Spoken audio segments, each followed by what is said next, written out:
Welcome back. So you just finished setting up your OpenClaw and you're all done with the installation process. Now what? Today we answer that.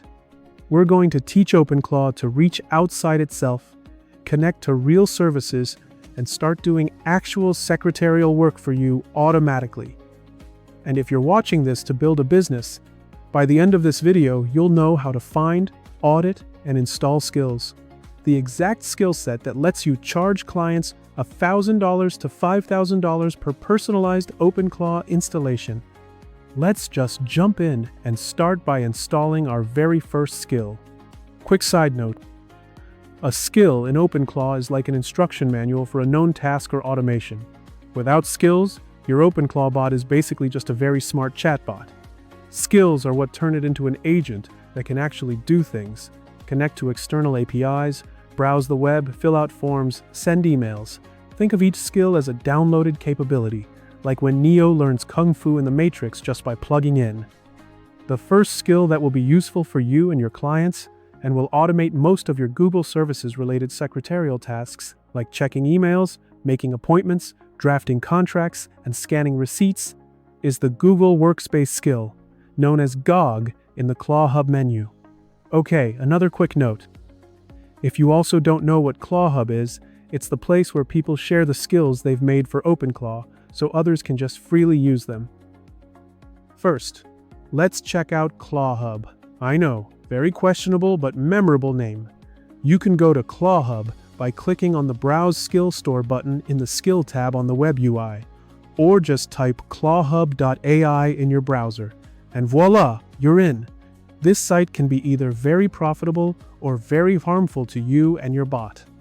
Be careful with the skills you use. Stick to ones from reputable authors with good security scores, and always ask your OpenClaw bot to run a security audit on a skill before installing it. Other than that, ClawHub is a valuable resource that can help you serve almost any client using fairly popular tools, common services, or software as part of an OpenClaw automation workflow. Click on the Skills tab in the top menu, then type GOG in the search bar. By the way, just a heads up, everything in OpenClaw, and even around it, changes so fast that pinpointing exact button locations is almost futile. Just learn the core principles from any OpenClaw tutorial you find. The first skill by Peter Steinberger, the OpenClaw creator, is the one we'll use. In the security scan section, you'll see it's marked benign. Still, let's make a habit of asking your OpenClaw bot to run a security audit on it before installing. Let's go to our Telegram gateway. Link to tutorials on how to set up the Telegram gateway is in the channel description. Type / then ClawHub and press enter. My bot answered like this. Got it. I've got ClawHub CLI ready. What would you like to do? Search, install, update, or something else? Depending on what LLM model you use, what personality you set up in your bot's soul.md, and your past conversations, your bot's answer might differ slightly in syntax. But they should mean the same thing. Isn't that just wild? Now I'm going to order it to search for GOG, Google Workspace still first, and tell it explicitly to do not install it yet. I ask it to find a specific one that has the same ClawHub link as clawhub.ai/stipate/gog. Then I asked it to do a security audit on that skill.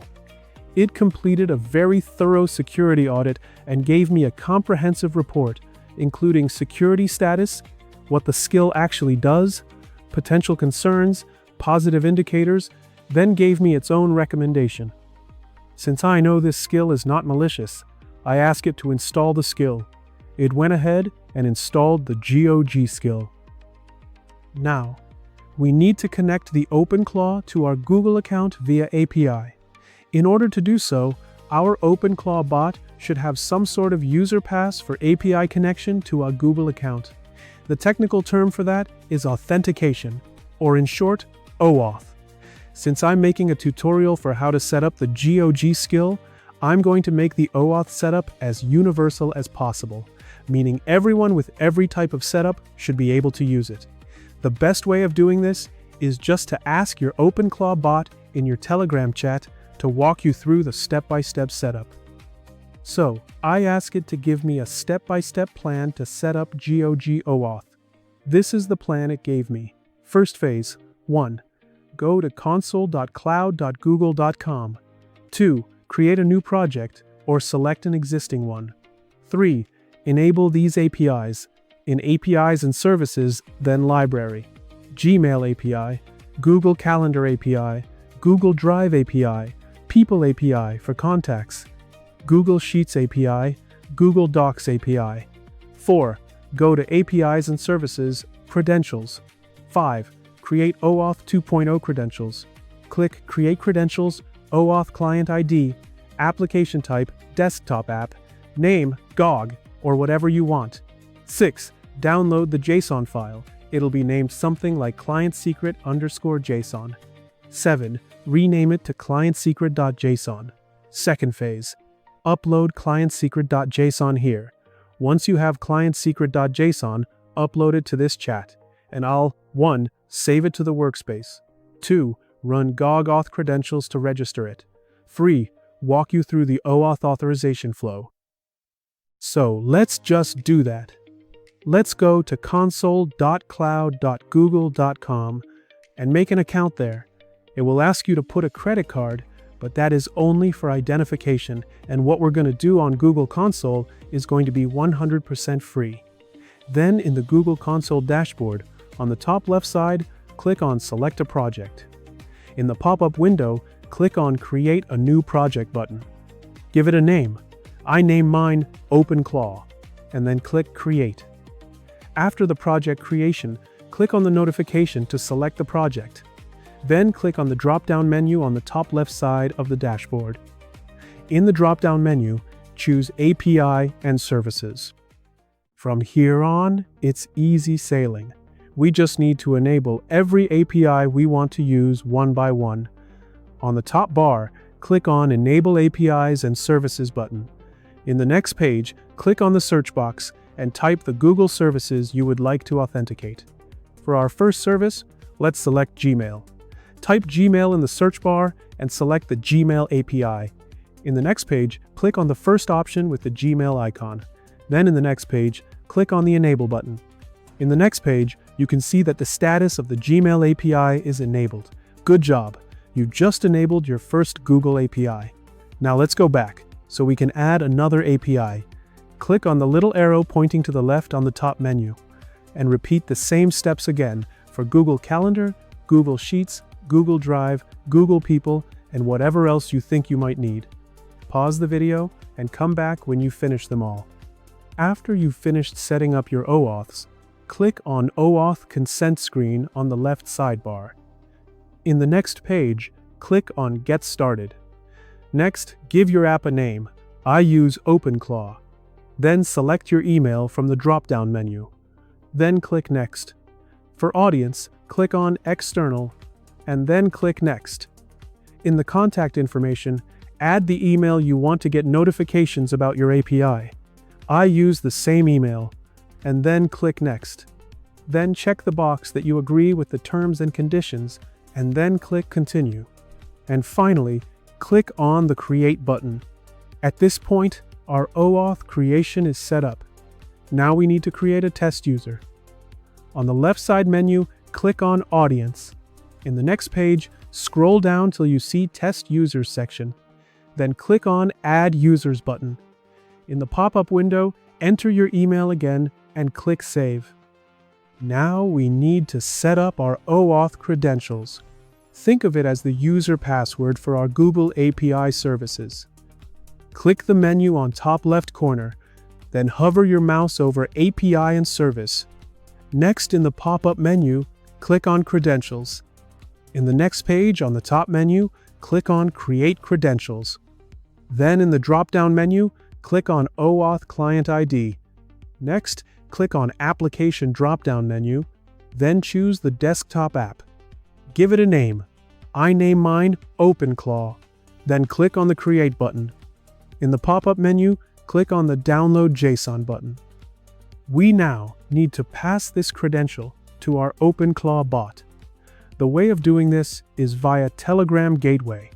Open up your Telegram desktop app and click on the little clip icon to attach the file you just downloaded, and type this message in the caption section of the pop-up message.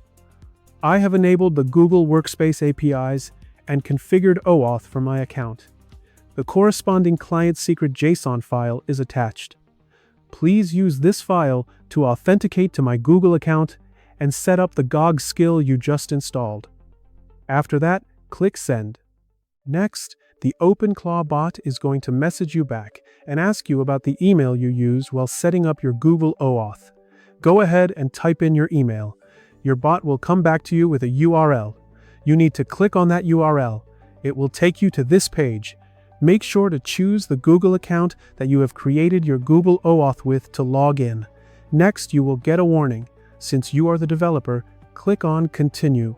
In the next page, click Continue again. In the next page, check the box at the top to select all. Then, scroll down and click Continue. Next, you might see this page. Just type your local device's password in it. Meaning, if you are using your Mac Mini, type your Mac Mini's password in that box and click Always Allow. And sometimes you might see this page instead of the last page I showed you. That is okay. It might be because you have waited too long to click on that link. Just ask your bot to regenerate the link for you. It will generate a new link for you. Just make sure to click on it quickly and do the authorization I just showed you.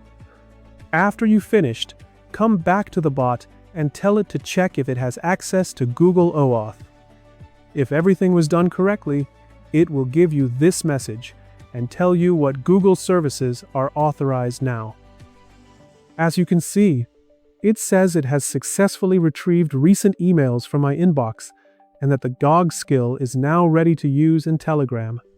Now my OpenClaw can search emails, send emails, check calendar events, search drive files, manage contacts, read update sheets, export docs. This is powerful stuff. I just created a very rudimentary secretary bot. Now let's just test it. I asked the bot this: can you give me a summary of the last 3 emails I received? Just the sender, date of the email, and the main point of the email? It gave me the summary of my last 3 emails, which is very cool. Let's test Secretary Bot one more time. Let's check if it can also handle calendar-related stuff too. I asked it, do you see any appointment on my calendar this week? It came back to me with the correct answer, which is also very cool. If you just got through that Google OAuth setup, honestly, take a bow. That's the hardest skill to configure in OpenClaw, and you nailed it. If you can set up GOG, you can set up and use 99% of OpenClaw skills. So, if you followed my video series on OpenClaw or have been a member of my Skool community, by now you know how to set up OpenClaw securely on dedicated devices or VPS, whether it's a Docker containerized version or just the bare metal setup. You now know how to find skills, audit them before installing, and use them to automate real tasks for yourself and your clients. These are valuable skills. Just installing OpenClaw on bare metal and connecting it to Telegram can earn you between $1,000 to $5,000 per install. Of course, higher price in case of further bespoke skill installation, cron job configuration, task optimization, privacy and security personalizations, such as local Llama models. These are all the skill you can learn in my Skool community. If you want to learn how to make money using OpenClaw, you can join my Skool community. The link is in the description of this video and the first pinned comment. Also, all the files, codes, and commands related to this video is inside a dedicated post in the OpenClaw Masterclass in my Skool community. We are running a 7 days money-back guarantee deal, so there is no risk just to join in and